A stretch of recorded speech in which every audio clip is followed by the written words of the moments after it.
Plus, more people detained in connection to Thursday's deadly attack in France while we're learning about the suspect's past.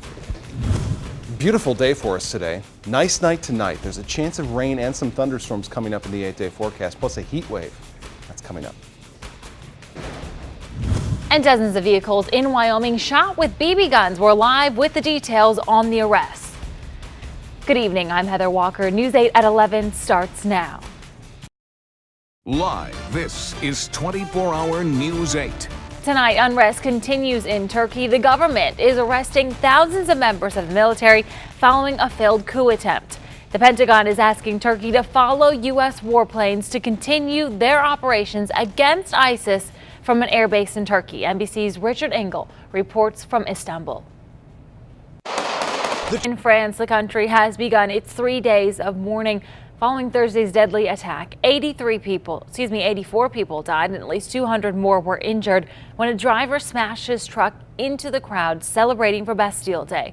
Investigators continue to look for answers in that attack. Police detained 5 people, questioning them about Mohamed Louis Bouel. Police detained his wife as well. Reports show she kicked him out because he beat her.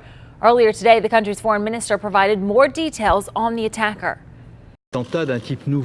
This is a new type of attack. The individual who carried out this absolutely disgusting, horrible act was not known by the intelligence services because there had not been any arrests or activities or expressions of radical Islamism. It seems that he became radicalized very quickly.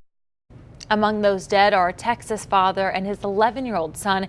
A UC Berkeley student is still missing. We, of course, are following the latest developments in France. Stay with us on air and online at woodtv.com. Turning now to your forecast with a live look at downtown Grand Rapids. A quiet night in this city. Star Team8's Kyle Underwood is in the tracking center where we may see some rain tomorrow. Right, Kyle? A little rain. All right, thanks, Kyle. New tonight, Wyoming police are investigating several reports of vandalism in the Wyoming area.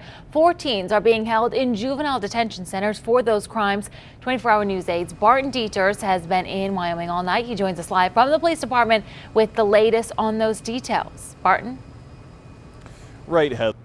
Thanks, Barton. And dozens of Wyoming residents are sleeping someplace else tonight. This fire gutted a portion of Bayberry Farms apartment complex. That fire has actually the second time that the fire department went to the Wyoming Senior Living Center. A call for burnt food brought firefighters there around 10 this morning. Then 4 hours later, those flames shot out of the building. Crews evacuated 164 units as a precaution, leaving at least 200 people without a place to stay tonight. I was alerted by her, come running down the hall because we were with a group in the community room, and she came running down the hall and said, "Get out, there's a fire, this one is real." Deputy Chief Brian Bennett says it appears the 3rd floor is a total loss. 3 people were hospitalized. They were injured while escaping that building. And still to come, police find a missing Ohio teen in Michigan. How the man in Texas faces 21 felony counts. We're plotting their journey and looking at how the two met. Plus, Donald Trump makes his selection for a running mate who is rumored to be on Hillary Clinton's shortlist. That's next. Tonight, Michigan State Police say they found a missing Ohio teen in Portage. We're learning the disturbing details tonight of how she got there. Investigators say a 25-year-old man from Texas found the 13-year-old on Facebook. They made arrangements to meet in Ohio. He then took her to Paw Paw, where they stayed for a week. Investigators found her safe in Portage. She's now with her grandparents. The 25-year-old faces 21 felony counts, including solicitation of a minor and sexual assault. He's in the Van Buren County Jail tonight, expected to be arraigned on Monday. Up next, the Zika concern continues to impact the Rio Olympics. The latest athlete to drop out. That's coming up next in sports. Walter had a crash the very first day, so he's been playing catch up the whole time, but he too headed to the Olympics in Rio. So all we're right. Looking forward to that. Awesome. Well, thanks, Larry. Kyle is next with a final look at your forecast right after this. The heat cranks up. We'll be in the upper 80s and low, even mid-90s with high humidity. Really going to feel like summer. That is a crank up for sure.